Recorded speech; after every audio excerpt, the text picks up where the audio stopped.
Bueno, voy a continuar hoy la clase de abdomen agudo.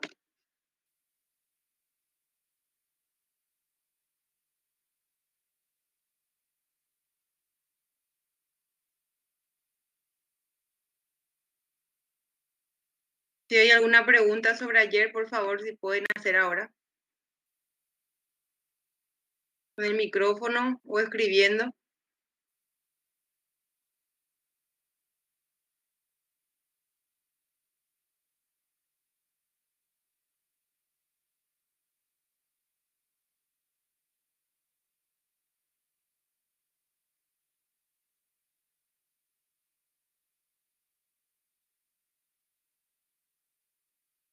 Bueno, ayer quedamos hasta el diagnóstico. Dijimos que el diagnóstico, el 90% se realiza con la clínica, que sería la historia clínica, anamnesis, examen físico, y lo restante lo confirmamos con los métodos auxiliares de diagnóstico: análisis de sangre, análisis de orina, electrocardiograma, radiografía o ecografía o otro método de imagen.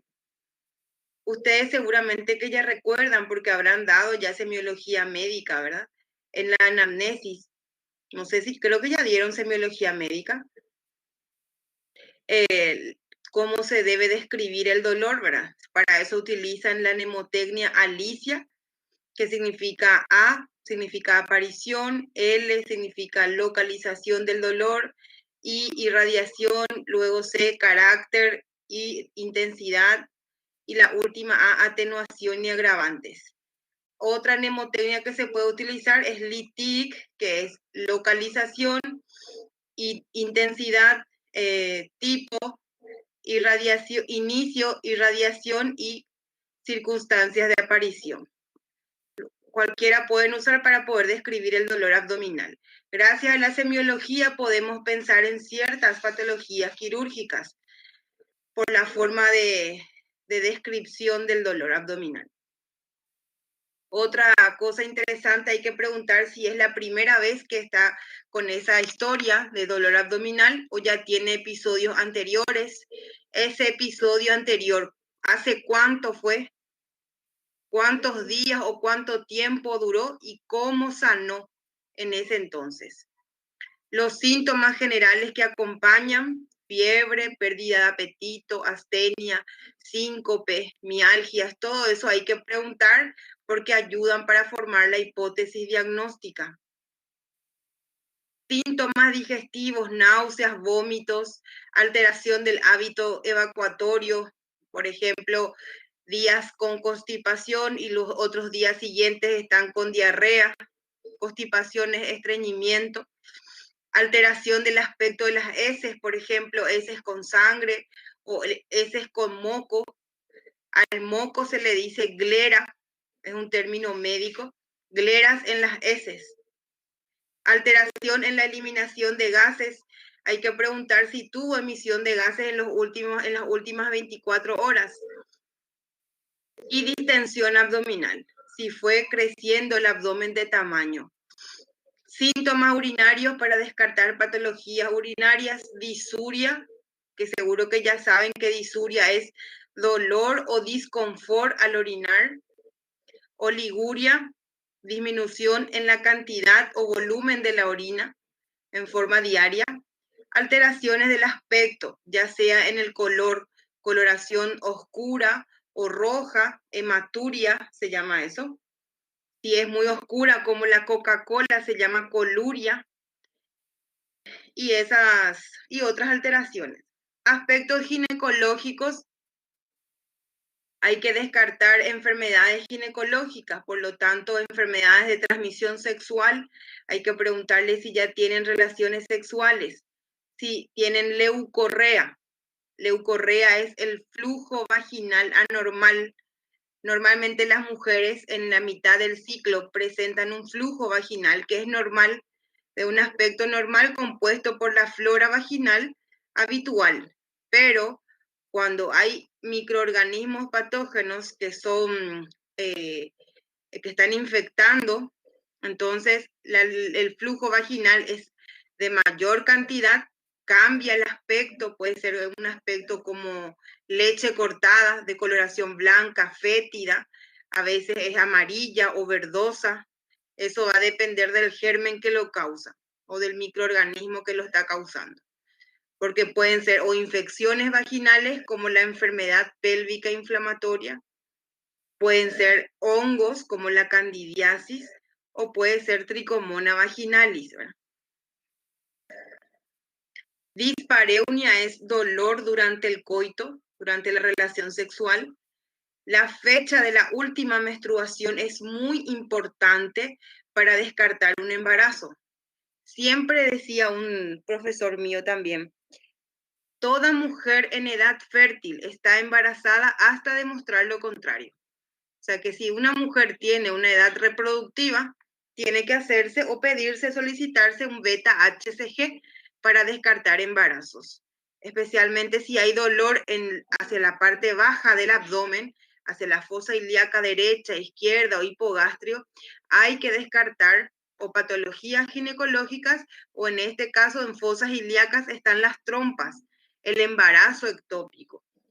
Cuando un embarazo se produce o se anida fuera del útero, generalmente se suele localizar más frecuentemente en la trompa uterina, en la región de la ampolla de la trompa uterina.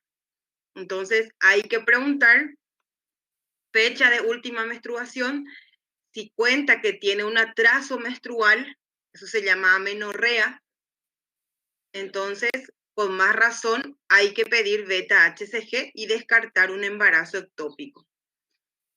Ahora, puede ser que las mujeres refieran que sí tuvieron menstruación en ese último mes, pero eso no descarta el diagnóstico de embarazo ectópico.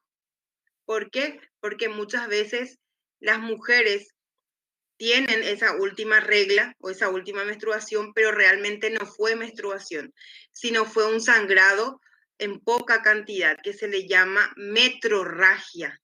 Es un sangrado que no es de la menstruación, intermenstrual. Eso también puede ser un dato hacia un embarazo ectópico. Por eso hay que preguntarle si esa menstruación que dice que tuvo la última vez fue de duración normal. ¿Cuántos días normalmente una mujer tiene que menstruar? Entre 5 a 7 días. Si menstrua menos de 3 días o solamente una vez tuvo ese sangrado, no fue menstruación. Otro aspecto que deben preguntar, el color y la cantidad. ¿Fue de color rojo, rutilante, con coágulos? Así es la menstruación normal. Si fue solamente una mancha oscura como café, como borras de café, no fue menstruación. Eso es metrorragia. Y si relata más hacia un sangrado de una sola vez y de coloración como café, entonces piensen que puede ser un embarazo ectópico, soliciten un beta-HCG para confirmar y también una ecografía transvaginal. Y con eso descartan embarazo ectópico. Entonces, por eso que yo les dije que en la mujer en edad fértil primero siempre hay que descartar afecciones ginecológicas como el embarazo ectópico, como la enfermedad pélvica inflamatoria. Y la historia clínica ya nos ayuda con los datos ginecológicos. La mujer que tiene enfermedad pélvica inflamatoria va a tener inicio ya de relaciones sexuales. Refiere la historia de leucorrea, flujo vaginal anormal, y de dispareunia, dolor durante el coito. Solamente eso son preguntas muy personales que el médico debe saber cómo preguntar, o por lo menos si el médico es varón y la mujer, la paciente, se siente un poco incómoda, entonces se le solicita a otro compañero de trabajo del sexo femenino que le ayude para hacer las preguntas, ¿verdad? Bueno, y sospechando de embarazo ectópico hay que preguntar siempre la fecha de la última menstruación y si hay alguna posibilidad de embarazo. O sea, preguntarle si usa algún método anticonceptivo. Las mujeres que utilizan el DIU, dispositivo intrauterino como método de barrera tienden a ser propensas al desarrollo del embarazo ectópico.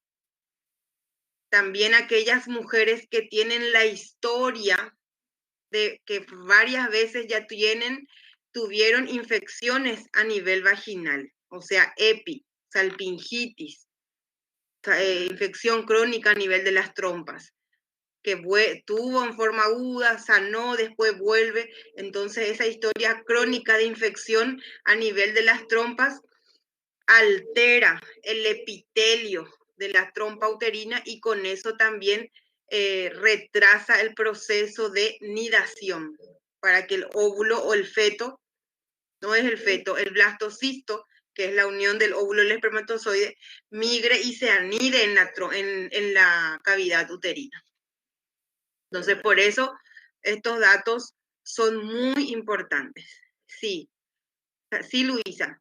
Luisa me pregunta si salpingitis sería EPI clase 1. Sí. Salpingitis significa inflamación de las trompas y es la EPI, enfermedad pélvica inflamatoria, se divide en 4 grados. Grado 1 es cuando la infección o inflamación está a nivel de las trompas, salpingitis, o a nivel del ovario, ovoritis. Salpingo o ovoritis también se puede decir. Pero no hay todavía signos de irritación peritoneal. Todavía no llega al peritoneo. El grado 2 es salpingitis o salpingo o ovoritis, pero ya hay signos de irritación peritoneal con reacción peritoneal. El grado 3 de EPI, ya hay pus entre la trompa y el ovario. Absceso tubo ovárico, se dice. O pelviperitonitis, o sea que ya hay irritación del peritoneo a nivel pélvico. Por eso pelviperitonitis. Y el grado 4 ya es cuando se extendió a la cavidad peritoneal el proceso inflamatorio. O sea que en este caso la peritonitis se produjo por una vía ascendente, canalicular, a través de las trompas, ovarios, y como el ovario es un órgano intraperitoneal, se extiende hacia la cavidad peritoneal. Tatieli dice que mi hermana, a ver, no puedo leer todo. Mi hermana, ¿qué dice? Mi hermana usó DIU y tuvo gravidez ectópica, sí. Justamente el DIU, el dispositivo intrauterino, es un factor de riesgo para hacer embarazos ectópicos porque el DIU es a nivel de las trompas y como les dije, eso altera el epitelio de la trompa uterina.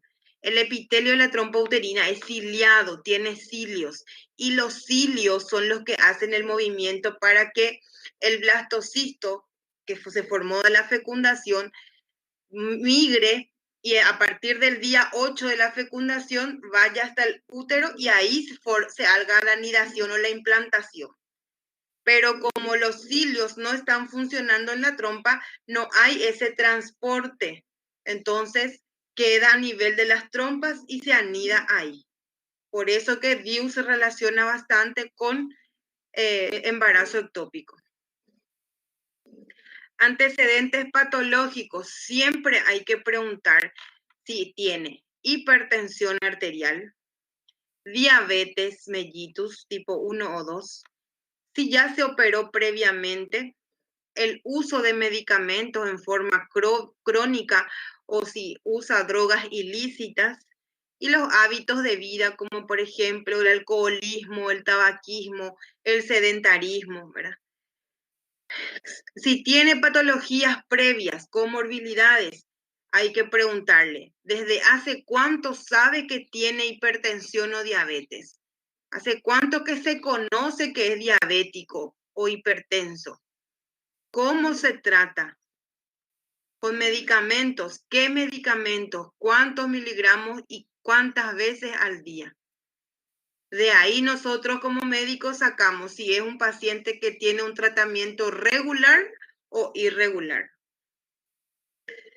Es muy importante la diabetes porque ustedes saben que la diabetes es una enfermedad muy traicionera que tienen a medida que evoluciona. Imagínense un paciente diabético ya de 10 años, ya va a presentar complicaciones crónicas.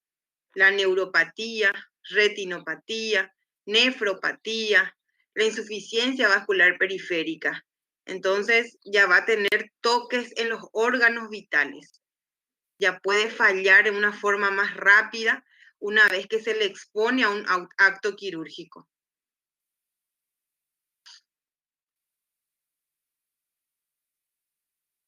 Luego el examen físico. Yo no les voy a preguntar todo, esto no es semiología, gente.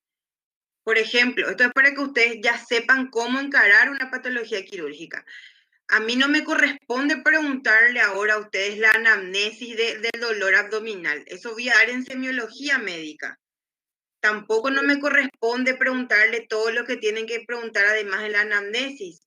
¿Por qué se pregunta la fecha de última menstruación? Yo eso ahora mismo no les voy a preguntar, pero ya les cuento que para hacer el diagnóstico de una patología quirúrgica, prácticamente lo más importante es la anamnesis y el examen físico. El examen físico siempre se encara primero de forma general, o sea que debe ser completo, desde la cabeza hasta los pies. No tienen que pasar por altas situaciones que son muy llamativas. Es lógico que de la primera intención no van a poder hacer de una forma muy específica, pero para eso tienen que saber utilizar sus sentidos. Primero la vista, tienen que mirarle a la cara, ¿verdad? Puede ser que tenga una facies, una cara sufriente, dolorosa o de deshidratación o con ciertas características que corresponden a una patología.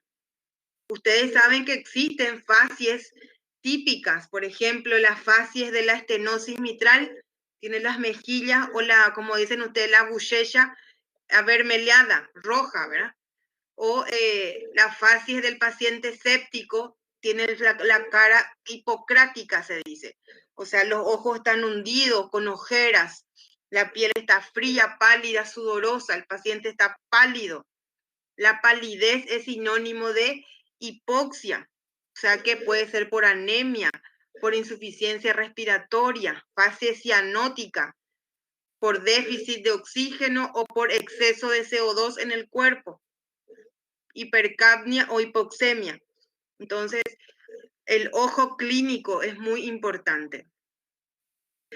Además de eso, tienen que mirar cómo él llega al hospital. Viene caminando, o sea que está consciente, está lúcido, consciente, colabora, está ubicado en tiempo, persona, espacio. Eso sería un examen general.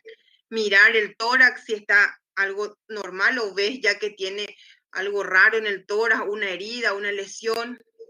Ver si camina, si moviliza los 4 miembros, si los pies o los miembros están hinchados con edema o solamente de un lado o ambos lados. Y luego la actitud que adopta.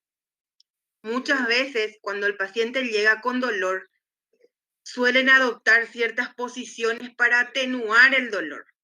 Eso se llama posición antiálgica. Antidolor, algia, dolor.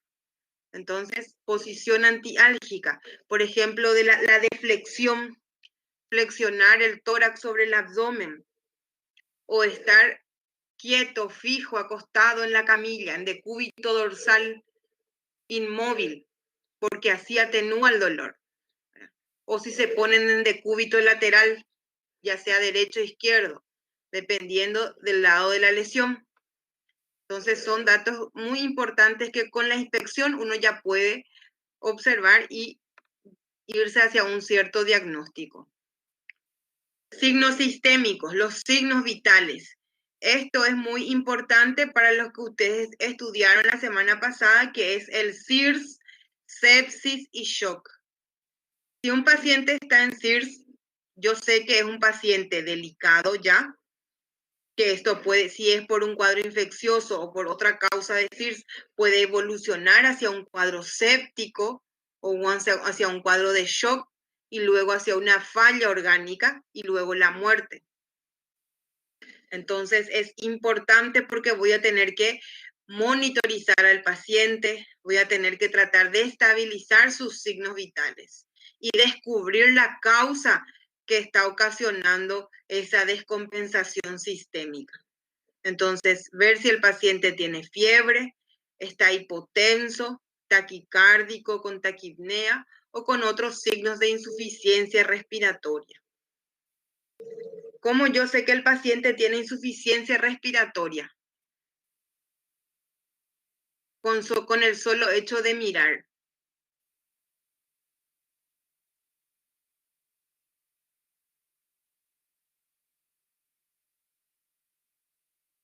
¿Qué les parece que va a tener el paciente con insuficiencia respiratoria? En la cara, al mirarle.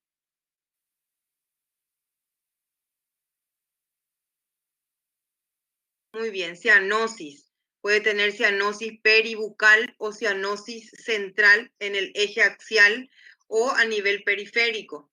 Palidez, cianosis. Muy bien. ¿Qué más? Insuficiencia respiratoria.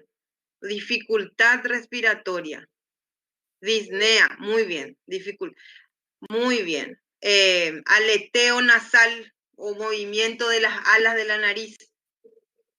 Sí. ¿Qué más?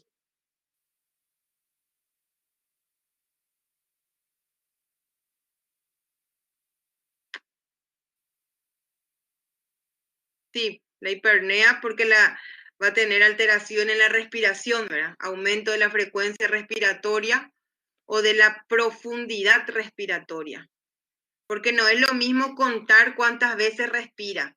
Eso es frecuencia respiratoria. Pero si el paciente altera como el tiempo de inspiración y expiración también está alterado. Por ejemplo, la respiración corta y superficial. Esa es una respiración corta y superficial. O la respiración larga y profunda. Esa. Y para. Apnea. Después otra vez. Esas son respiraciones patológicas. Respiración de Biot, respiración de Kussmaul, respiración de Cheyne-Stokes. Esos son los nombres de las respiraciones patológicas. Muy bien, uso de los músculos accesorios de la respiración. Eso. Y después están algo que se llama tirajes y retracciones que también se puede observar cuando uno desnuda el pecho, el tórax, ¿verdad? Tirajes que son como succiones que se ven a nivel de los espacios supraclavicular, infraclavicular, intercostal o subcostal. Quiere decir que se está utilizando el volumen residual, el volumen de reserva de oxígeno que tenemos y por eso que al usar eso como que succionan en la caja torácica. Luego el área afecta. Como estamos hablando de dolor abdominal, hay que hacer inspección del abdomen, auscultación en segundo lugar, percusión, palpación y siempre todo examen físico termina con un tacto rectal o vaginal en la mujer. ¿Para qué? Para poder tocar en forma indirecta, por decir así. En realidad, el único lugar donde el cirujano toca directamente el peritoneo es por el tacto. Rectal en el varón, vaginal en la mujer. Porque ahí va a tocar el fondo de saco de Douglas.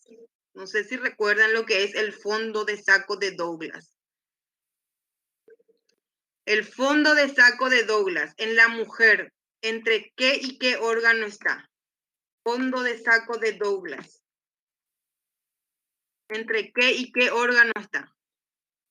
En la mujer.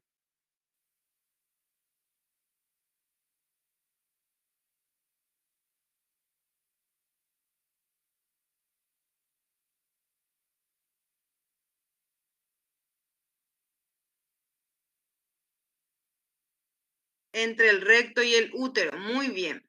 ¿Y en el hombre?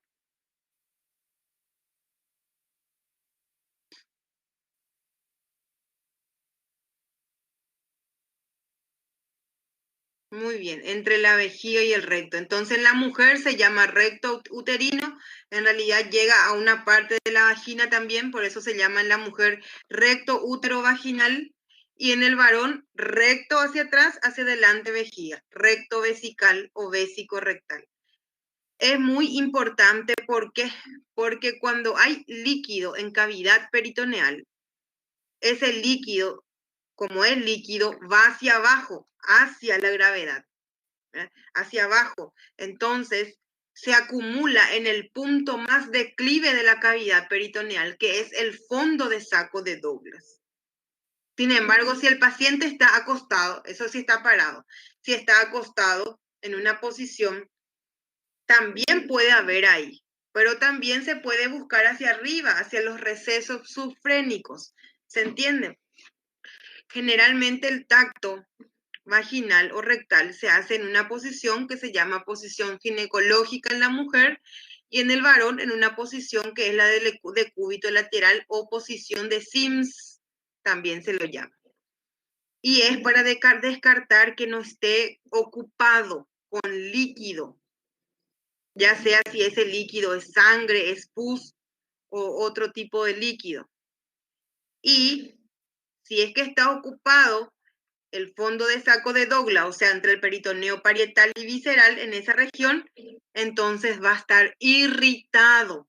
Y si está irritado, duele. Entonces va a tener dolor a la palpación en el fondo de saco de Douglas y ocupado. Un término que utilizan es abombamiento del fondo de saco de Douglas y dolor.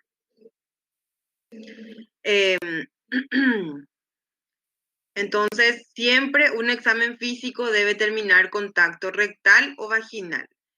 ¿Siempre se hace? No, no siempre se hace. Y hoy en día se deja mucho de usar.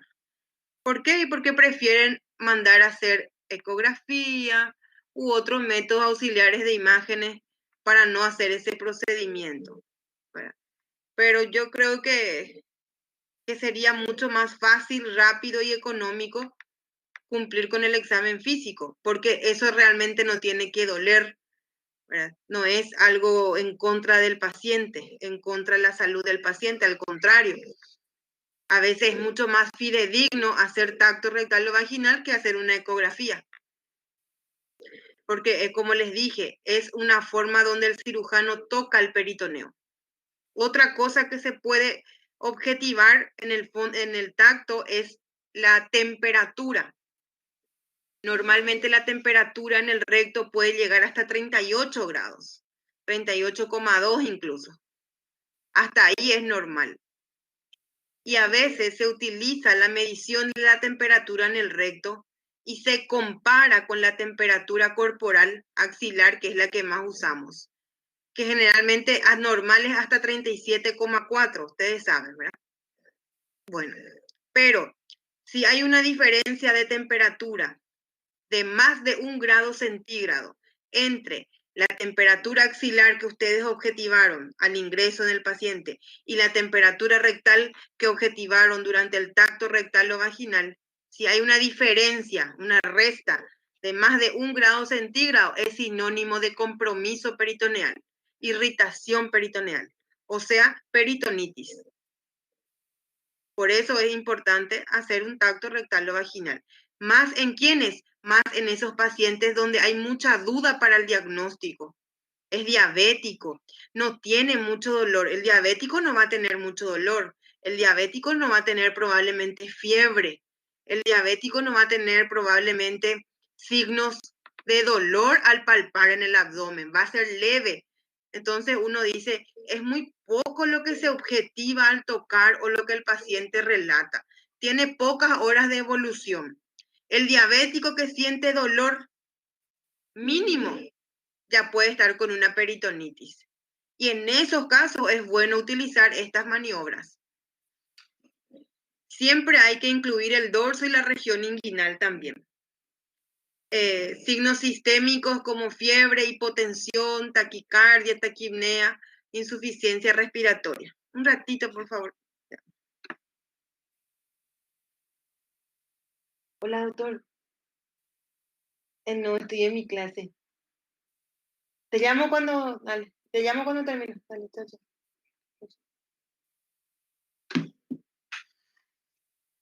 Bueno, continuando. Signos sistémicos, como les dije. Siempre que ustedes hacen el examen de la región afecta, también ya tienen que medir los signos vitales, porque con eso pueden ver si el paciente está en SIRS, sepsis, shock, usando los criterios que vimos en la clase anterior para esos diagnósticos. Bueno, y luego vamos a lo que es importante en patología quirúrgica, por decir así. Cuando duele el abdomen, tiene una historia de dolor de más de 6 horas, que no responde con medicamentos, ya tomó diclofenac, ibuprofeno, paracetamol, y el dolor persiste, y uno sospecha de que es algo quirúrgico, entonces el cirujano usa su mano y palpa el abdomen. Primero mira, después auscultan los ruidos intestinales, luego percute para ver si hay líquido o si hay aire dentro de la cavidad con mayor exactitud, y luego tiene que palpar como último. ¿Qué es lo que tiene que buscar para decir estamos ante un abdomen agudo quirúrgico? Signos de irritación peritoneal. Estos signos de irritación peritoneal se producen de forma evolutiva. O sea que lo primero que van a encontrar en las primeras horas del dolor abdominal en una patología quirúrgica es el paciente va a tener dolor a la palpación profunda o incluso ya a la superficial. Luego, ya va a tener defensa muscular. Puede ser que tenga con el dolor también ya defensa o horas o minutos después. La defensa muscular es la contracción voluntaria que hace el paciente cuando se le palpa. Ustedes colocan la mano, ustedes son los cirujanos, colocan la mano para palpar y cuando le palpan, primero le preguntan al paciente dónde le duele. Siempre inician la palpación alejado de la zona del dolor. Si duele hacia la derecha, empiezan hacia la izquierda y van buscando hasta llegar en la zona donde el paciente refirió el dolor. Si el paciente hace esto, una contracción voluntaria de la pared abdominal, se llama defensa muscular. Entonces, la defensa muscular es la contracción voluntaria de los músculos de la pared abdominal. Porque el músculo, al palpar, al comprimir, uno comprime al palpar, toca el peritoneo parietal que está irritado. Y por eso se contrae. Luego, dolor a la descompresión. Comprimen la zona del dolor y sueltan la mano. Comprimen y sueltan. También se le puede llamar signo de rebote. Es su sinónimo. Eso significa de que hay peritoneo parietal irritado. Está avanzando el proceso inflamatorio o el proceso a nivel del peritoneo. Siempre empieza dolor visceral, ¿te acuerdan? Dolor parietal. Ahora, luego ya puede tener una contracción sostenida, involuntaria, donde se siente que el abdomen está rígido o tenso, poco depresible o no depresible luego. Rígido, tenso, no depresible. Y esa es la famosa contractura abdominal, que ya es involuntaria, contracción involuntaria de los músculos o famoso abdomen en tabla.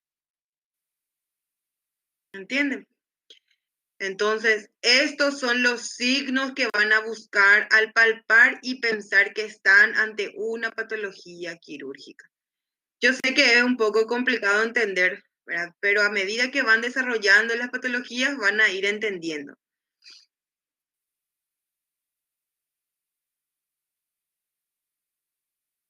Bueno, entonces, lo que vimos se llaman signos de irritación peritoneal.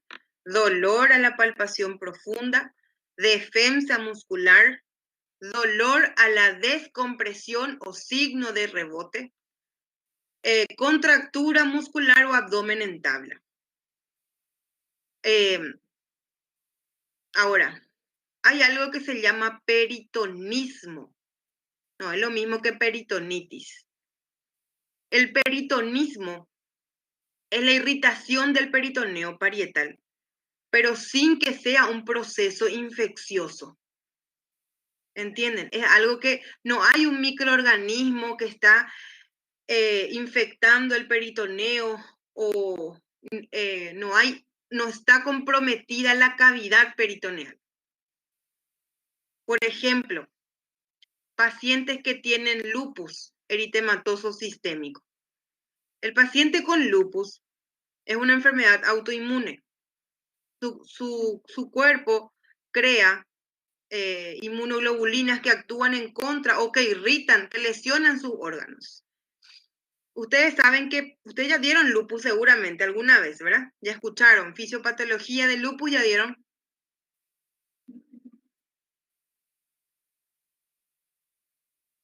Bueno, entonces saben de que hay 11 criterios para hacer diagnóstico de lupus. Entre ellos algunos son laboratoriales, otros son a nivel pulmonar o de los órganos, otros son de anti-DNA, ANA, ¿verdad? Todo eso. Bueno, uno de ellos, uno de los 11 criterios es que el lupus produce irritación de las serosas del cuerpo. Es un proceso inflamatorio autoinmune. Acuérdense que no todas las inflamaciones tienen que ser infecciosas. Algunas pueden ser por procesos autoinmunes. Entonces, se produce una cascada inflamatoria porque en el lupus se secretan sustancias que reaccionan e irritan, se llaman autoanticuerpos, que irritan el peritoneo en este caso, pero sin hacer una ocupación en la cavidad peritoneal, sin producir ese líquido que ocupa la cavidad peritoneal en sí. No hay un proceso infeccioso, sino que es simplemente una irritación que hace una inflamación local que es autolimitada, que el cuerpo puede controlar, más aún si es un paciente con lupus tratado. No sé si me entendieron. Otro ejemplo de peritonismo es la gastroenteritis aguda. La gastroenteritis aguda, su nombre dice, gastroenteritis, inflamación del estómago o del intestino aguda. Quiere decir que, ¿por qué se produce eso? Porque hay una sobrecarga de flora bacteriana. El problema o la irritación está dentro del sistema digestivo, no en la cavidad peritoneal. Pero eso produce dolor. Cuando uno tiene una sobrecarga bacteriana, las asas intestinales se distienden, el órgano se distiende y produce un dolor visceral. Y a veces es tan intenso el dolor que parece una patología quirúrgica.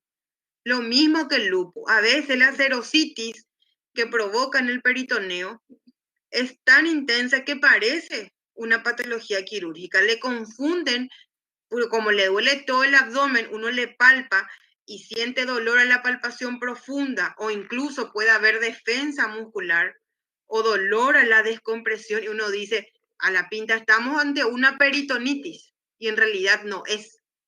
Y ahí te ayuda toda la historia clínica, todo el episodio de dolor, cómo apareció, hace cuánto tiempo, se conoce con alguna patología de base.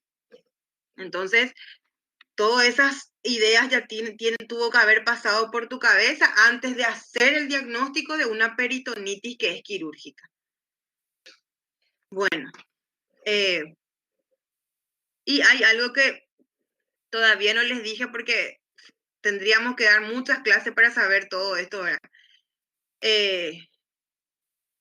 Cuando hay signos de irritación peritoneal, yo les dije que la defensa muscular se produce por la contracción voluntaria de los músculos de la pared.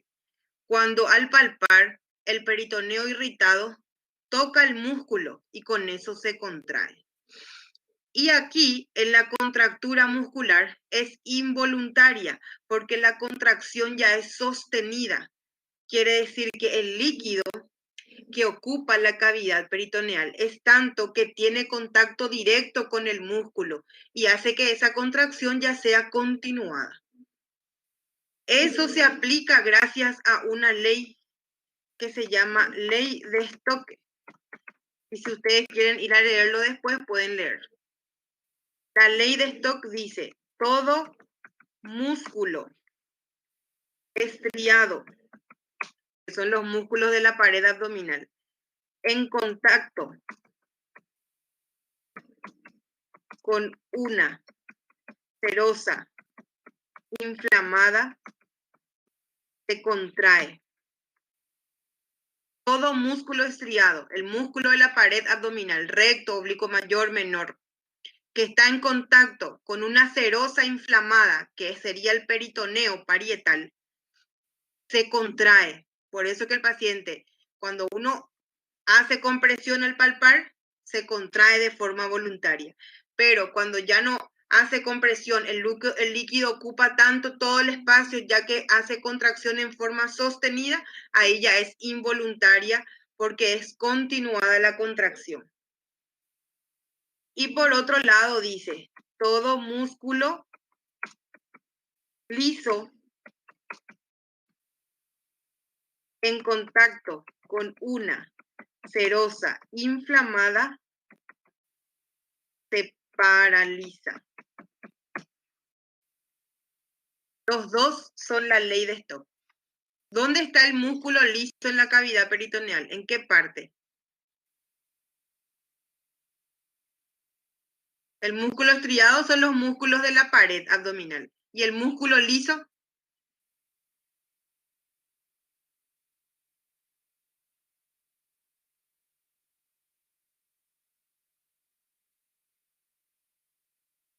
En las vísceras. Muy bien.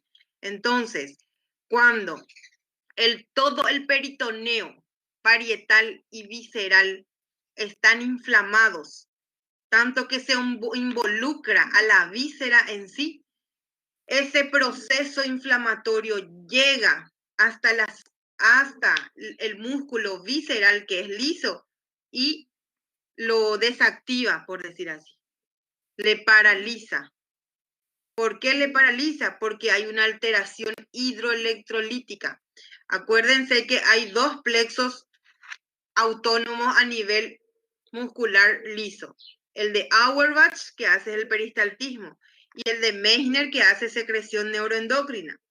El de Auerbach, ¿cómo funciona? ¿Verdad? El potencial de acción, y acuérdense que siempre el potencial de acción es con entradas de sodio, también tiene que ver el potasio, el calcio.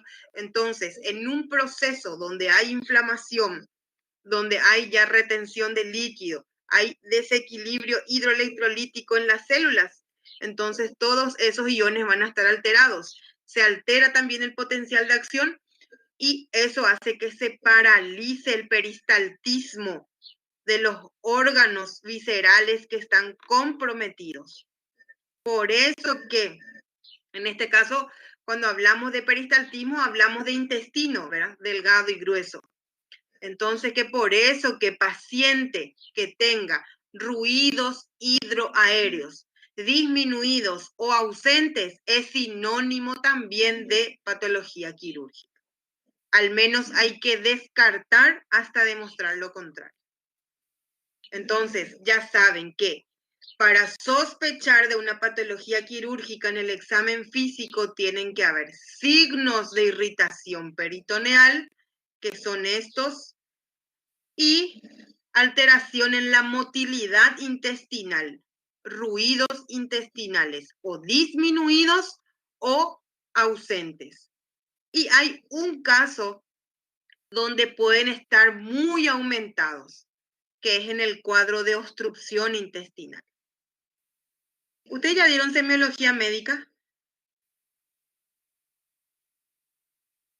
Tengo que saber primero eso para poder avanzar. Están dando. ¿Cuántos son los ruidos hidroaéreos normales?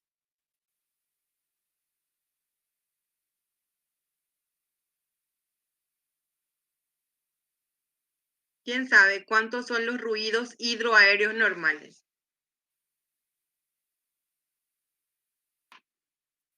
¿Con quién están dando semiología médica? Pregunto nomás para saber nomás. ¿Con Paola? Con Belkis. Bueno. Los ruidos hidroaéreos, ¿cuántos son normales? Muy bien. En el colon, realmente en el colon de 3 a 6, de 4 a 6. En el delgado, de 6 a 8.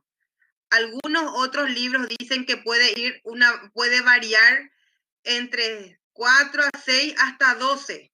O sea que vamos a poner un promedio. De 3 a 12 va a ser normal todavía. Si hay menos de 3 ruidos intestinales en un minuto, está disminuido. Menos de 3. Si no hay ni uno en un minuto, ausente. Y si hay más de 18 ruidos por minuto, está aumentado. Y eso es sinónimo de obstrucción intestinal. Más de 18 por minuto. Y yo ya vi, siempre se ve, en un cuadro de una hernia estrangulada o de otro cuadro oclusivo. Y eso es quirúrgico. ¿Cuándo se ve disminuido? Menos de 3. Apendicitis aguda, peritonitis aguda, todas las itis. En la peritonitis, cuando está así en su pleno estado de peritonitis, o sea, ya tiene peritonitis, no es que está iniciando, ya está en una fase media de la peritonitis, ausente. No se escuchan ruidos hidroaéreos. En la pancreatitis también puede ocasionar eso, porque la inflamación del páncreas, entonces extravasa líquido desde el páncreas hacia la cavidad peritoneal y eso también hace de que detenga el peristaltismo. Entonces, estas contracciones musculares y esa parálisis del músculo liso intestinal se debe a la ley de Stokes. Tengan en cuenta eso porque se les va a preguntar. No solamente yo, sino que otros profesores más adelante en clínica quirúrgica, en clínica médica. Este es algo muy básico para un médico, especialmente en la parte de semiología.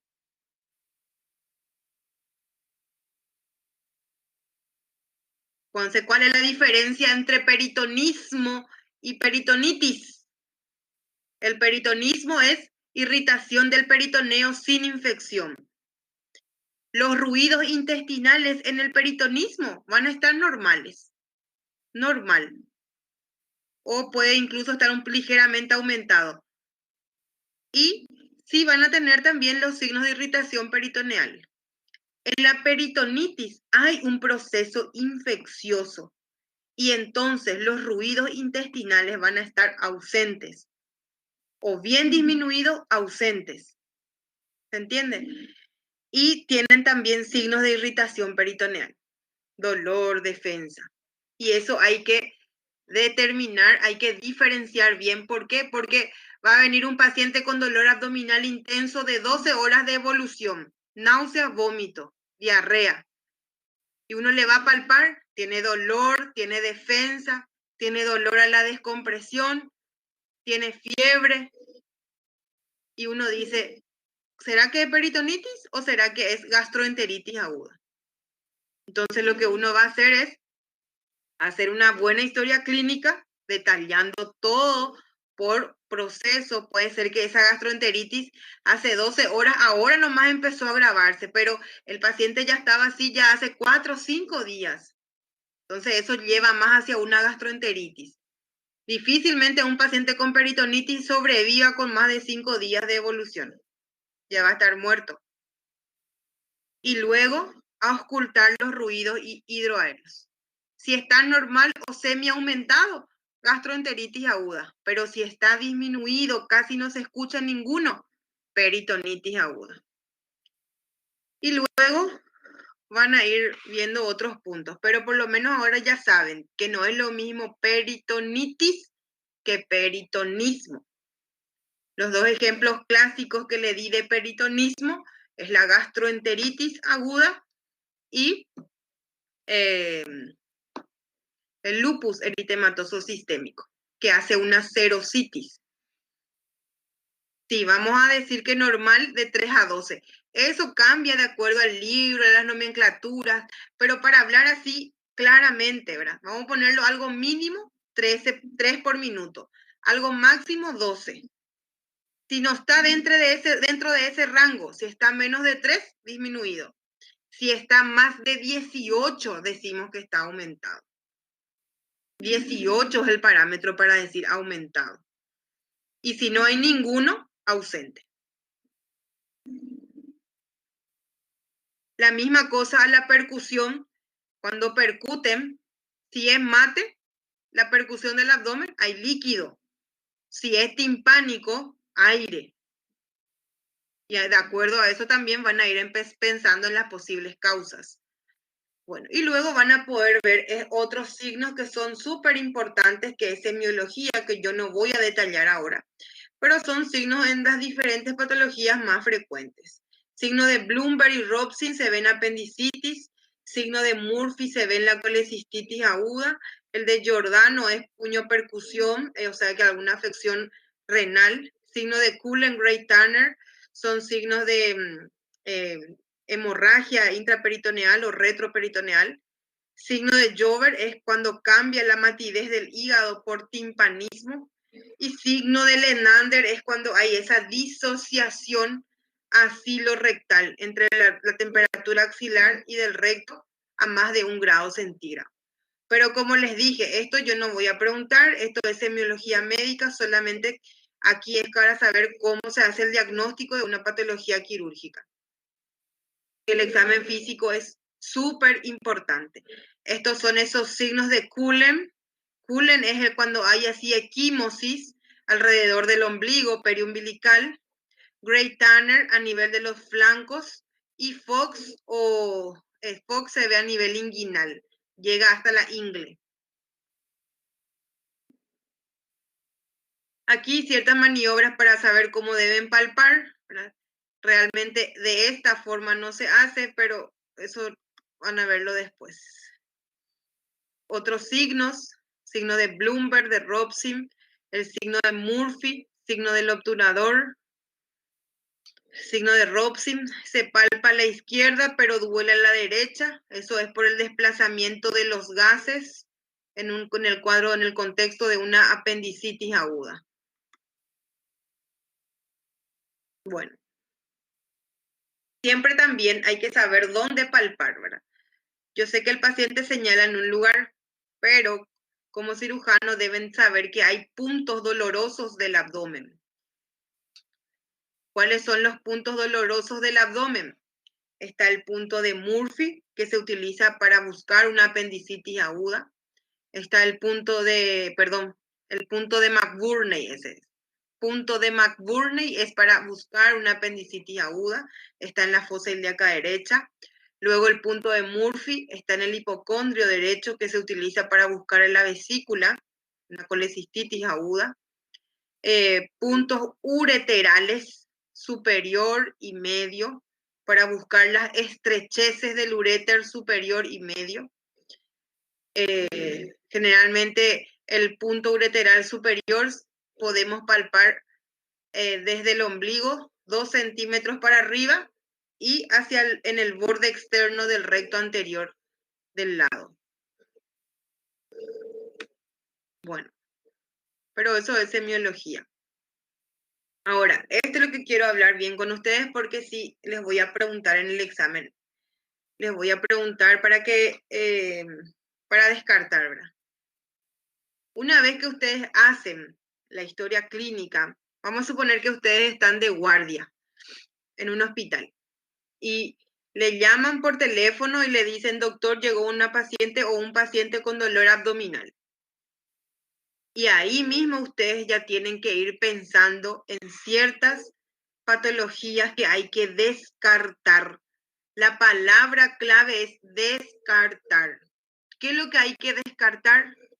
Hay que descartar que no sea algo sistémico, una patología sistémica, pero que tenga repercusión abdominal.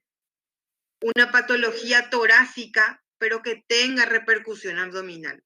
O sea, que la causa que está doliendo el abdomen no esté en el abdomen, está en el tórax.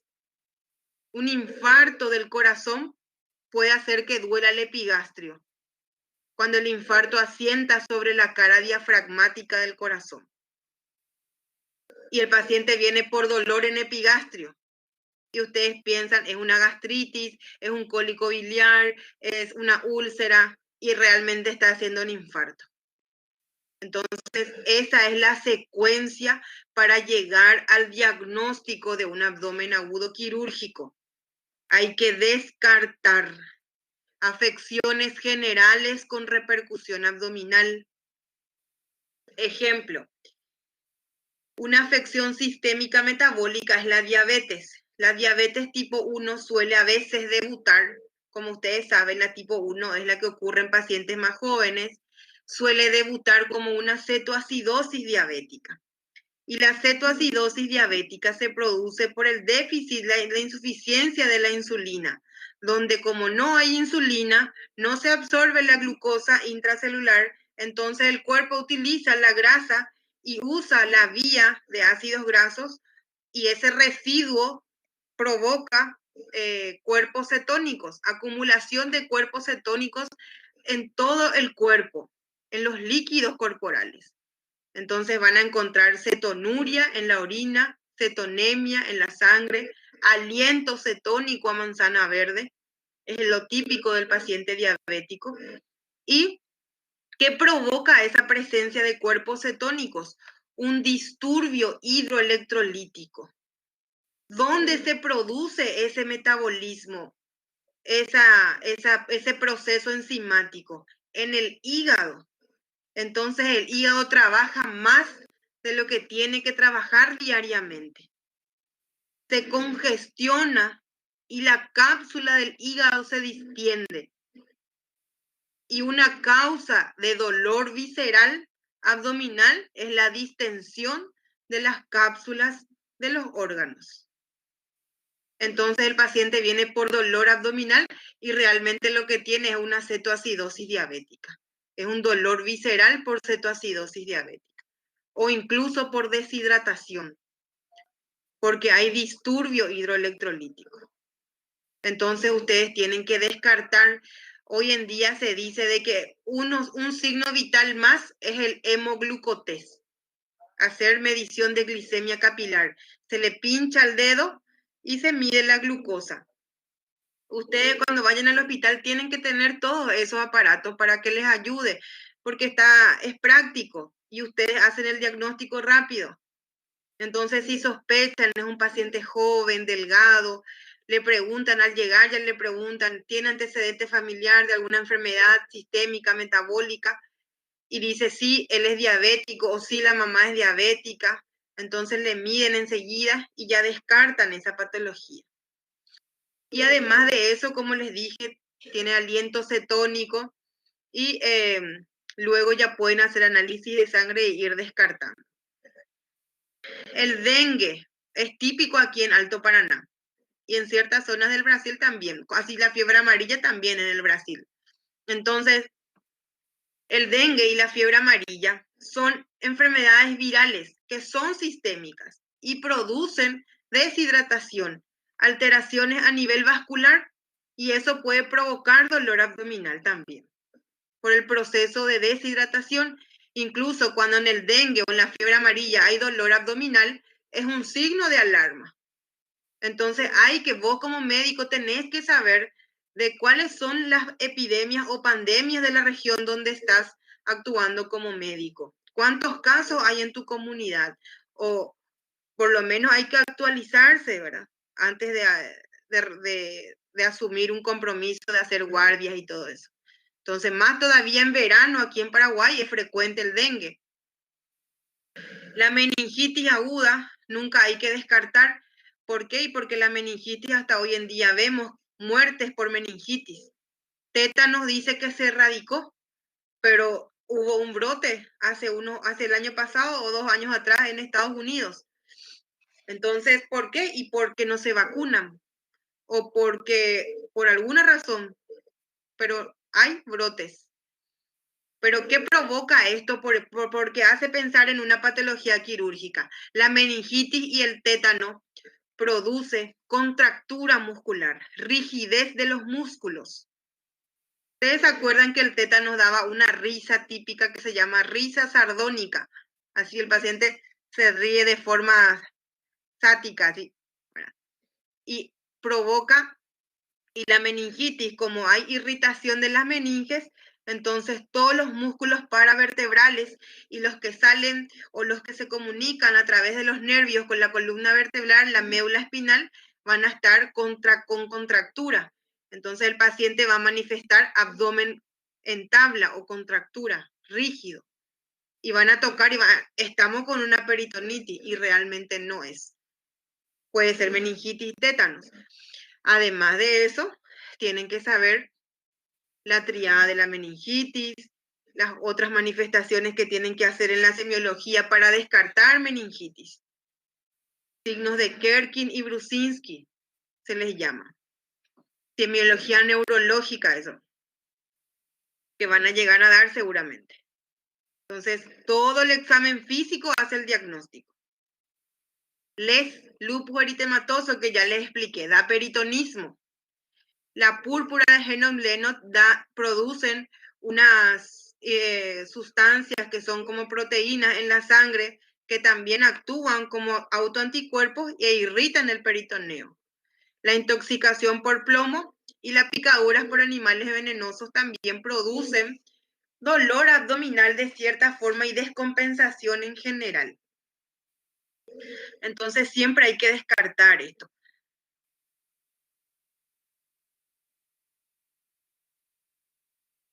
Luego, esto es lo que más mata hoy en día, porque se retrasa el diagnóstico. Afecciones torácicas con repercusión abdominal.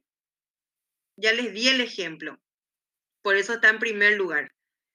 Un paciente con infarto agudo del miocardio de cara inferior o con una miocarditis o endocarditis, más frecuente el infarto, porque la enfermedad que hay en todo el mundo son las enfermedades cardiovasculares. En Paraguay, la primera causa de muerte es la enfermedad cardiovascular. El infarto, el síndrome coronario, la insuficiencia cardíaca, esos son los que hacen la primera causa de muerte. Entonces, este paciente que está sufriendo un infarto, el músculo está necrótico en la cara diafragmática por falta de irrigación de la coronaria derecha, porque es el territorio de la coronaria derecha, produce un dolor en epigastrio porque asienta sobre el diafragma y el centro frénico está inervado por el nervio frénico que también termina en el plexo solar que está en el epigastrio. Entonces confunden la localización del dolor o realmente duele el epigastrio, pero el problema no está ahí, está en el tórax. ¿Y cómo uno descarta un infarto? Primero hay que, al mirar al paciente, factores de riesgo, obesidad, después preguntar hipertensión, diabetes, esos son todos factores de riesgo cardiovasculares, coronarios. Obesidad, hipertensión, diabetes, dislipidemia, sedentarismo, alcoholismo, tabaquismo, factores de riesgo coronario. Luego, un electro se tiene que hacer cuando el paciente tiene riesgos coronarios o ya se conoce cardiópata. Con más razón hay que hacer un electro. Ahí en la urgencia. Y también si se puede ya enzimas cardíacas, troponina. Luego el otro ejemplo es la neumonía en base derecha. La neumonía es una infección bacteriana, generalmente más frecuente bacteriana, puede ser también por virus u otros, pero Ingresa a través del epitelio de la nariz y luego va descendiendo por la tráquea y los bronquios. El bronquio derecho es más vertical que el izquierdo. Por lo tanto, generalmente el germen cuando desciende y se acumula, hace su mecanismo y supura, o sea que hace la colección inflamatoria, se va hacia el bronquio derecho. Como es más vertical, es como si fuera que sigue directamente el trayecto y se acumula siempre en el punto más declive, que sería la base del pulmón. Por eso que la neumonía es más frecuente en base derecha, porque el bronquio derecho es más vertical y la base es la zona más declive. Y por lo mismo, acuérdense que el pulmón está revestido por pleura, que es una serosa, y la pleura diafragmática asienta sobre el diafragma, que está inervado por el frénico, y muchas veces duele o el hipocondrio derecho o el epigastrio, y se confunden. Entonces, ¿qué uno tiene que hacer? Preguntar si tiene otros síntomas como tos, fiebre, dificultad respiratoria, auscultación pulmonar, crepitantes, subcrepitantes, murmullo vesicular disminuido o abolido, vibraciones vocales aumentadas, y con eso hacen el diagnóstico. Ya descartaron si es que está todo normal. El empiema pleural es cuando la neumonía se complica y se acumula pus en la cavidad peritoneal. Pus o empiema pleural. El herpes zóster es una enfermedad viral causada por la varicela zóster. Generalmente se reactiva después de los 60 años de vida, pero se puede reactivar antes cuando el paciente está inmunodeprimido. Y esto lo que produce es una infección de los ganglios nerviosos desde T4 a T6. Entonces duele todo el trayecto nervioso de esos nervios, que es a nivel tóraco-abdominal. Entonces el paciente puede tener dolor hacia el abdomen superior, pero el dolor es superficial, el dolor es en la piel, a nivel de los dermatomas, en la piel. Y muchas veces se pueden ver en el herpes zóster unas ampollas en el trayecto del recorrido de esos nervios. T4, T5, T6, T7 y T8. Este es el famoso fuego de San Antonio, se dice. No sé cómo se dice en Brasil. Pero acá nosotros decimos fuego de San Antonio, es lo que la gente le conoce de forma más popular. La pericarditis aguda, inflamación del pericardio. Acuérdense que el pericardio también es una membrana, pero hay dos tipos de pericardio, el pericardio fibroso y el pericardio seroso. El pericardio fibroso es el más externo y el seroso tiene dos capas, parietal y visceral. Y entre los dos hay un espacio virtual que es la cavidad pericárdica.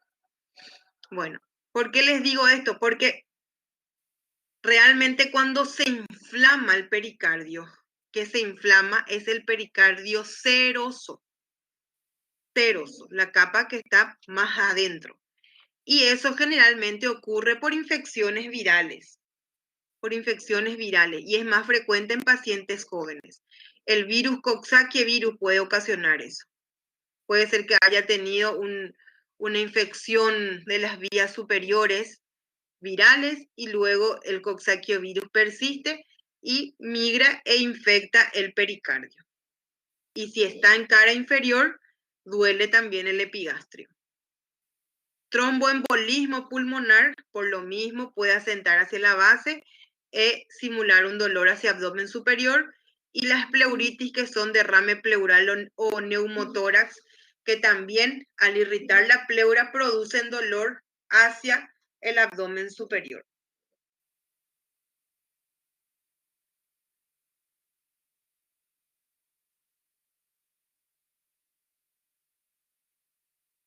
Y luego las afecciones médicas, o sea, abdomen agudo médico, que dan dolor abdominal. Como les dije, los dos más frecuentes son el cólico biliar. Estas patologías, estos órganos afectados están dentro de la cavidad peritoneal. pero no son de resorte quirúrgico, son patologías médicas, se resuelve con tratamiento médico. El cólico biliar, el cólico renoureteral, la gastroenteritis aguda, la infección urinaria que puede ser pielonefritis o cistitis, las gastritis, úlceras, esofagitis, si no están complicadas son tratamiento médico. EPI grado 1 y 2 son tratamiento médico y la pancreatitis aguda leve es tratamiento médico. O sea que el páncreas no se extirpa. Generalmente se interna en el área quirúrgica porque la causa más frecuente de pancreatitis suele ser litiasis vesicular. Y hay que extirpar la vesícula para que no vuelva a tener una próxima pancreatitis. Bueno, esto también es semiología. Una vez que hicieron toda la anamnesis y examen físico completo, hay que construir el diagnóstico. Eso se da en semiología. Diagnóstico por etapas. ¿Qué es importante? Lo más importante de rescatar el 20-30% de los pacientes, probablemente no vamos a tener un diagnóstico preciso. Tienen que saber eso. No siempre se llega al diagnóstico. Realizar la conducta correcta igual sin el diagnóstico definitivo. Debe ser realizado lo más adecuado para el paciente, ya sea una intervención quirúrgica, internación para observación, investigación o tratamiento médico clínico o alta y observación en el domicilio o tratamiento ambulatorial. Y los exámenes complementarios a solicitar, que luego vamos a ir viendo en cada patología, como les dije, qué vamos a encontrar. Pero ¿cuáles son los exámenes de laboratorio? Todos estos que están aquí. Hemograma, glicemia, urea creatinina, perfil hepático, perfil lipídico, electrolitos, proteínas, PCR, que es una proteína C reactiva, proteína reactante de fase aguda, o sea, indica un proceso inflamatorio agudo, coagulograma, tipificación sanguínea, más aún si va a entrar en quirófano, ¿verdad? Amilasa, lipasa y beta-HCG cuando es mujer, orina simple y sedimento. De imagen pueden pedir radiografía, abdomen, tórax, ecografía, TAC. Eso no quiere decir que van a pedir todo esto. Se pide lo que se quiere buscar. ¿Y cómo vas a buscar lo que no sabes? ¿Verdad? Se busca lo que se sabe. Entonces, si yo estoy sospechando de que tiene un proceso inflamatorio infeccioso en el peritoneo y yo le pido un hemograma, ¿qué voy a esperar encontrar en el hemograma si está con un proceso inflamatorio infeccioso? Leucocitosis con neutrofilia, ¿verdad? Entonces, así cada una. Urea y creatinina. ¿Qué voy a buscar en la urea y creatinina? Si tiene o no alguna falla renal. Un aumento de la creatinina me puede indicar una injuria renal aguda. La glicemia para descartar diabetes. El perfil lipídico para descartar dislipidemias. Los electrolitos para descartar un desbalance hidroelectrolítico, hipopotasemia, hiperpotasemia, hiponatremia, hipernatremia. Todos los electrolitos alterados pueden estar. La lipasemia se usa para diagnóstico de pancreatitis aguda. Bueno, y luego los de imagen vamos a ir estudiando por parte porque no se pide todo de una vez. Muchas veces es más fácil pedir una radiografía simple de abdomen, que es rápido, barato y sencillo, antes que estar pidiendo una tomografía.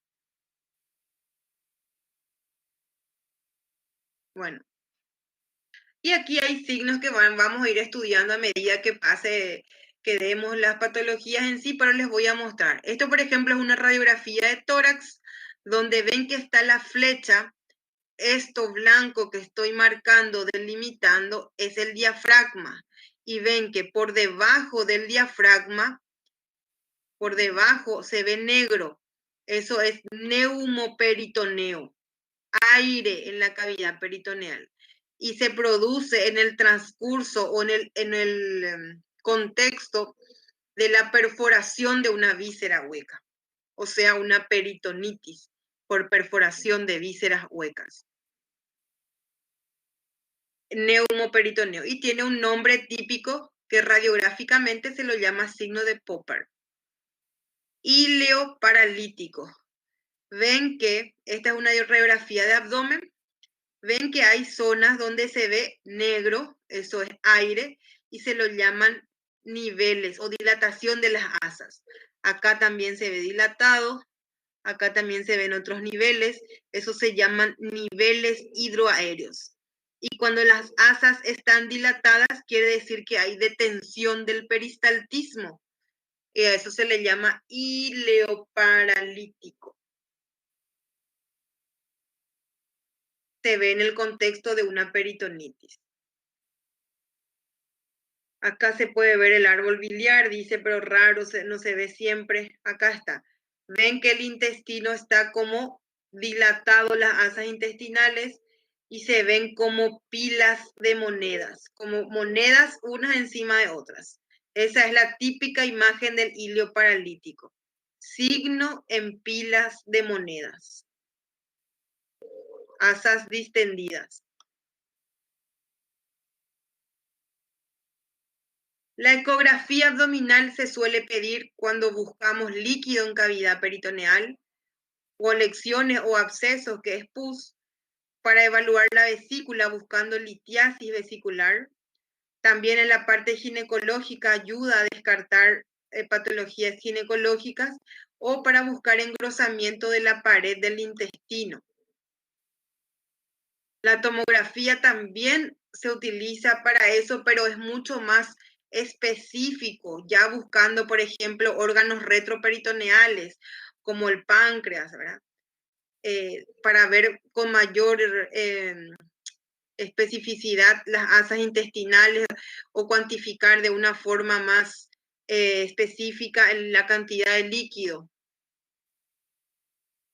Y hay situaciones especiales que tienen que saber de que no va a ser lo mismo en un paciente adulto, joven o adulto en edad media que se manifieste en niños. Son diferentes las formas de manifestaciones.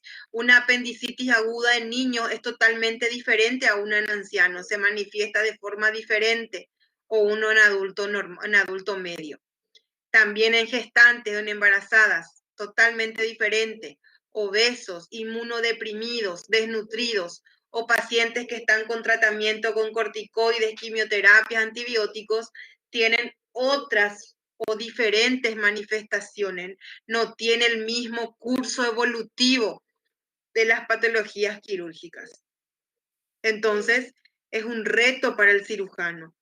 El diagnóstico es más difícil, pero no es imposible, ¿verdad? Eso se aprende en la clínica, con la práctica.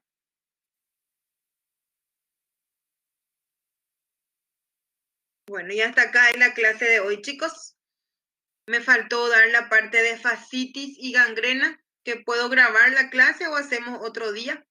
Lo que quería saber es para cuándo ya tienen el examen final marcado.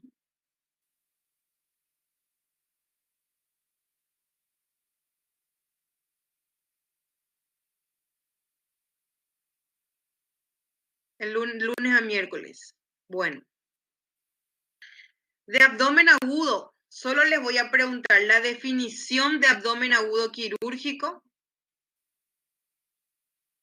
la clasificación de abdomen agudo quirúrgico, la clasificación etiológica y el dolor visceral, parietal y referido, las diferencias entre los tres. Fíjense en esta diapositiva, porque yo sé que hay mucho contenido. Lo demás, todavía no hice el examen. Voy a hablar con la delegada y les aviso, ¿sí? Para que tengan algunos puntos para estudiar. Pero no es difícil el examen. Solo tienen que estudiar. El fin de semana voy a hacer y después les mando un audio explicándole algunas cosas. Ok, muchas gracias. Vamos a ver si nos vemos el otro mes. Espero que hayan aprovechado. Yo sé que es mucho contenido, pero hay que desarrollar las clases, ¿verdad? Y necesitamos siempre desarrollar lo más que se pueda. Gracias a ustedes también. Buen fin de semana. Muchas gracias.